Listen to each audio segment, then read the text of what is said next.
एक तो थोड़ा थोड़ा मिशकाते नबूवत से लोग दूर हुए तो लापरवाही भी आने लगी। अब लोगों ने पूछना शुरू किया कि सूरज फातिहा भूल जाए तो क्या करें। रुकू में बंदा चला गया तो रुकू तो कर लिया, लेकिन सुभान रब्बियल अज़ीम नहीं याद रहा तो क्या करें। सजदे में गया, सुभान रब्बियल आला नहीं पढ़ा तो क्या करें। अब मसाइल बने, अब जरूरत हुई। इमाम आजम ने उसूल फिक़ह मुरत्तब की, हमें बताया कि नमाज में फर्ज क्या है, नमाज में वाजिब क्या है, नमाज में क्या शय जरूरी है और क्या शय जरूरी नहीं है। वो भी उन्होंने हदीसें सामने रखी कि नबी पाक ने किस किस बात की कितनी ताकीद की, किस किस बात की ज्यादा ताकीद नहीं फरमाई। फिर उन्होंने मसला बताया कि क़याम करना फर्ज है, रुकू करना फर्ज है, लेकिन रुकू में सुभान रब्बियल अज़ीम कहना सुन्नत है। अगर किसी की रह भी जाएगी तो उसकी नमाज हो जाएगी। कौमा करना फर्ज है, सजदा करना फर्ज है, लेकिन सजदे में सुभान रब्बियल आला कहना सुन्नत है। रह भी गया तो नमाज, जो सजदा ही नहीं करेगा उसकी नहीं। तो ये उसूल बनाए इमाम आजम ने। इमाम आजम कौन थे? कपड़े के एक बहुत बड़े ताजर थे, उनके बेटे थे, पूरा नाम था नौमान बिन साबित। इमाम आजम उनका लकब है, अबू हनीफा उनकी कुनियत है। लोग जब अपनी मर्जी की बारी आती है तो हरम शरीफ के हवाले देने शुरू कर देते हैं। फिर हरम शरीफ में जो होता है, हरम शरीफ में, मैंने कहा चलो वही मान लो। मस्जिद नबी में बाबे बिलाल से दाखिल हो जाओ या बाबे हिजरत से दाखिल हो जाओ। मस्जिद नबी में जब दाखिल होगे, अंदर मस्जिद के कदम रखोगे दोनों दरवाजों से जाके, तो जो खुला सेन मिलेगा उस सेन के ऊपर यूं सामने नजर डालोगे तो 4 इमामों के नाम लिखे हुए फिक़ह के। जो सबसे पहला नाम लिखा है वो इमाम आजम अबू हनीफा का लिखा हुआ है। आज भी मस्जिद नबी में, आज भी। दूसरा इमाम शाफी का, तीसरा हजरत इमाम मालिक का, चौथा इमाम मोहम्मद बिन हंबल का। और आज भी फुकहाए मक्का और मदीना जब फतवा देते हैं तो इमाम मोहम्मद बिन हंबल के कौल पे फतवा देते हैं। और हर जगह वो ऐलान करते हैं कि हम फिक़ह के मानने वाले मुकल्लद है इमाम मोहम्मद बिन हंबल के। वो ऐलान करते हैं, उन्होंने लेके लगाया हुआ। एक पूरी दुनिया की लोग तो किसी ना किसी इमाम की तकलीद करें और एक छोटी सी जमात उठ के कहे नहीं हमें डायरेक्ट समझ आई है, तो कैसे भाई तुम्हें समझ आ गई। इमाम आजम अबू हनीफा का नाम नौमान बिन साबित था, कूफे में पैदा हुए थे, सहाबा के शागिर्द थे। 80 हिजरी में पैदा हुए, 150 हिजरी में आपका विसाल हुआ। बाप ताजर थे। अब फरमाते मैं सियाना हुआ तो तजारत में लग गया, रेशमी कपड़े का कारोबार था, बहुत बड़ा घराना मालदार था हमारा। मैं गली से गुजरता था, रस्ते में इमाम शाबी का मदरसा था, मैं बच्चों को पढ़ते देखता तो मुझे शौक होता। अक्सर मैं वहां 2-4 मिनट 10 मिनट क़याम करता। एक दिन इमाम शाबी ने बुलाया और बुला के फरमाया बेटे क्या करते हो? मैंने कहा कपड़े का काम करता हूं। तो कहने लगे तेरे चेहरे में बड़ी चमक है, तेरे चेहरे में बड़ी रोशनी है, मुझे लगता है मेरा रब तुझसे कोई बड़ा ही काम लेने वाला है, तू आ नहीं जाता, पढ़ नहीं लेता। इकबाल कहते हैं अगर कोई शोएब आए मुयस्सर, शुबानी से कलीमी 2 कदम है। अल्लाह करे किसी को कोई मिल जाए, किसी को कोई बैठा हुआ मुझे दूर दुआ देता है, मैं डूबता हूं पर समुंदर उछाल देता है। अल्लाह करे कोई मिल जाए। फरमाते इमाम शाबी ने मेरी बात हुई तो मैं हजरत हम्माद के मदरसे में दाखिल हो गया। इमाम हम्माद बहुत बड़े मुफ्ती थे, सनद भी सुन ले। इमाम आजम शागिर्द है इमाम हम्माद के, और इमाम हम्माद शागिर्द है हजरत इब्राहिम नखई के। हजरत इब्राहिम नखई शागिर्द है हजरत अलकमा के, और हजरत अलकमा शागिर्द है हजरत अब्दुल्ला इब्ने मसूद के। और हजरत अब्दुल्ला बिन मसूद वो सहाबी है जिनकी ड्यूटी थी नबी पाक का डंडा मुबारक का सा उठाने की, हुजूर के जूते उठाने की। डायरेक्ट नबी पाक से इल्म दीन हासिल किया करते। ये सनद है इमाम आजम अबू हनीफा की। हजरत इमाम आजम कहते हैं मैं इमाम हम्माद के मदरसे में पढ़ने लगा, कई साल रह के मैंने उनके मदरसे में इल्म हासिल किया। जब मैं फारिग हुआ तो मैंने कहा उस्ताद जी मैं कहाँ मदरसा बनाऊं, मैं किस मस्जिद में बैठूं, मैं कहाँ जाऊं? कहते हैं मेरे उस्ताद अपनी कुर्सी से उठे और मेरा बाजू पकड़ के अपनी जगह पे बिठाया। कहने लगे मैंने तुझे पढ़ाया है लेकिन रब ने तुझे बड़ा ही अता किया है, अब तू कहीं और नहीं जाएगा, मेरी मसलत पर बैठकर लोगों को पढ़ाया करेगा। इमाम आजम अबू हनीफा ने फिका और उसूल का इल्म वहां से हासिल किया। फरमाते हैं फिर मेरे उस्ताद ने मेरी ड्यूटी लगाई, फरमाने लगे अब तू किसी ऐसी जगह जा जहां से तुझे तकवे की रोशनी मिले, कोई मुर्शद तलाश कर। सह नफल नमाजा पढ़िया, जालम नफ्स न मरदा हूं, ए बान फकीरों किसे नहीं मारे, आए हो चोर अंदर दा हूं। हजरत इमाम आजम सन 80 हिजरी में कहते हैं 80 हिजरी में आज से 1400 साल पहले, 1350 साल पहले इमाम आजम कह रहे हैं मुझे जरूरत थी कि मैं जाके किसी के हाथ में हाथ दूं ताकि मैं उससे इस्लाह लूं जो मेरे कल्बो नजर को सही करे। हम तो सारे सियाने, हमें तो किसी की जरूरत ही नहीं।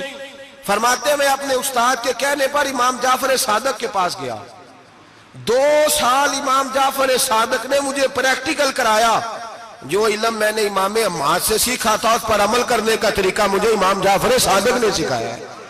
2 साल। और इमाम आजम फरमाया करते थे अगर वो 2 साल ना होते तो मैं हलाक हो जाता, वो 2 साल ना होते तो मैं, फरमाते उनसे मैंने पढ़ना पढ़ाना सीखा। और इमाम जाफर सादक रात को मुझे साथ खड़ा करते और सारी सारी रात नफल पढ़ाते, वो मेरी तरबियत करते। वो इल्म तो मेरे अंदर था लेकिन आजिज़ी, तकवा, परहेजगारी, इबादत, कुरान से प्यार, ये मुझे इमाम जाफर सादक ने सिखाया। इमाम आजम अबू हनीफा बहुत बड़े फकीह बने, फिर मदरसा बनाया, फिर खानकाह बनाई, फिर इमाम साहब रहमतुल्लाह अलैह ने सारी जिंदगी रसूलुल्लाह सल्लल्लाहु अलैहि वसल्लम के दीन का पैगाम दिया। ऐसा भी वक्त आता एक आयत शुरू करते तो सारी रात वो आयत ही पढ़ते रहते, सारी रात इल्म पढ़ाया, लोगों से प्यार किया, खुलूस बांटा। बहुत बड़े मालदार थे। एक बहुत बड़ा नाम है इमाम अबू मालिक का। ये इतने बड़े शख्स है कि हारून रशीद ने इन्हें काजी उल कुज़ा बनाया था, चीफ जस्टिस बनाया था। हजरत इमाम मालिक कहते हैं मैं गरीब का बेटा था। अक्सर दीन पढ़ने वाले गरीबों के बेटे होते हैं। अमीरों के बच्चे एफएससी पढ़ते हैं, बीएससी पढ़ते हैं, टेक्नोलॉजी पढ़ते हैं। गरीबों के बच्चे दीन पढ़ते हैं और फिर अमीरों को मिंबरियां मिलती हैं, गरीबों के बच्चों को अल्लाह मिंबर अता फरमाता है, मुसल्ला रसूल अल्लाह देता है। हजरत सैयदना इमाम अबू मालिक फरमाते हैं मैं गरीब का बेटा था और मेरी 6-7 बहनें, मैं अकेला भाई था। आप फरमाते मेरे अब्बा जी फौत हो गए। मेरी अम्मी पकड़ के मुझे एक धोबी की दुकान पे ले गई, कहने लगी इसे कपड़े धोने का तरीका बता दे, सलीका समझा दे, ये भी एक छोटी सी लॉन्ड्री की दुकान खोल लेगा, मेरी बेटियों का पेट पालेगा। धोबी कहने लगा ठीक है, मैं 2-3 दिरहम भी दूंगा महीने के, और जब काम सीख जाएगा तो तनख्वाह बढ़ जाएगी। इमाम अबू मालिक रहमतुल्लाह अलैह फरमाते हैं मैं बहनों के लिए रोजी कमाने निकला, मैं बेवा माँ के सर पे बोझ उतारने के लिए निकला, मैं गुर्बत के आलम में निकला। रस्ते में इमाम आजम का मदरसा था। फरमाते मैं वहां चमकते चेहरे देखता, लेकिन अपनी गुर्बत को देख के मैं आगे बढ़ जाता, परेशान होता कि मैं कैसे इल्म हासिल करूंगा। आप फरमाते इमाम साहब मुझे अक्सर देखते। एक दिन इमाम आजम बाहर निकले, मुझे खड़े हुए देखा तो करीब बुलाया, सीने से लगाया, माथा चूमा, क्या नाम है? मैंने कहा अबू मालिक मेरा नाम है। कहा तुम्हें पढ़ने का शौक है? कहा बड़ा शौक है। कहने लगे चल आ जा पढ़ा कर, आ जा मदरसे में पढ़ा कर। कहते मैं सारा दिन वहां पढ़ता, घर से काम करने आता, सारा दिन इमाम आजम के पास पढ़ता रहता। महीना आया तो मेरी अम्मा कहने लगी तनख्वाह लाओ। मैंने कहा अम्मी जी तनख्वाह तो वो देगा जो ड्यूटी पे जाता हो, मैं तो पढ़ने जाता हूँ। कहते अम्मा घर से निकली और बड़े गुस्से के साथ निकली, कहने लगी मौलवी ने मेरा बच्चा खराब कर दिया, मेरा बच्चा खराब कर दिया, मैं काम पे भेजती थी, इसने किस चक्कर में डाल दिया, मसलों से भी कभी पेट भरा है, काम भी तो करने चाहिए ना। कहते इमाम आजम के सामने खड़ी हुई। इमाम साहब बड़े अमीर कबीर आदमी, अरबों खरबों पति थी, और फिर इतने बड़े आलिम फकीर, सारा बगदाद, सारा कूफा, सारा मिस्र सलूट करता है। बीबी आई और तेज जुमले, औरतों का तरीका होता है। कहने लगी मौलवी तेरी सफेद दाढ़ी, तेरा इतना नाम, तुझे ख्याल ही नहीं आया? मैं बेवा औरत हूं, तूने मेरा बच्चा खराब कर डाला, मेरी यतीम बच्चियां रोटी कहां से खाएंगी, मसलों से भी कभी पेट भरा है। कहती इतने सख्त जुमले कहे, पर कुर्बान जाओ इमाम आजम सुनते रहे और मुस्कुराते रहे। कहने लगे मेरी गलती है, मेरी गलती है, मेरी गलती है, बीबी भूल गया था, गलती हो गई। बीबी कहती रही, इमाम साहब सुनते रहे। जब गुस्सा उतर गया तो कहने लगे अम्मा तेरा गुस्सा उतर गया है? उतर गया है। कहने लगे तेरा बेटा बड़ा नेक है, तेरा बेटा बड़ा लायक है, तू इसे पढ़ने दे। कहने लगे चुप कर बे मौलवी, ये पढ़ेगा तो मैं रोटी कहां से खाऊंगी। इमाम साहब कहने लगे मुझे बताएगी तेरे घर का खर्चा कितना है? उसने एक लफ्ज तो है 3 दिनार का, एक रवायत ऐसी भी लिखी है बुजुर्गों ने, कहने लगी 40 दिरहम है। और अम्मा कहती मैंने जानबूझ के ज्यादा बताए, हालांकि मैं कनाक का खर्चा करती थी, लेकिन जब खुला डुला करे तो वो वाला खर्चा बताया। मैंने कहा 40 दिरहम खर्चा है, तू देगा? तो कहते इमाम आजम कहने लगे अम्मा तुझे लेने नहीं आना पड़ेगा, पहली से पहले तेरे घर में पहुंच जाया करेंगे।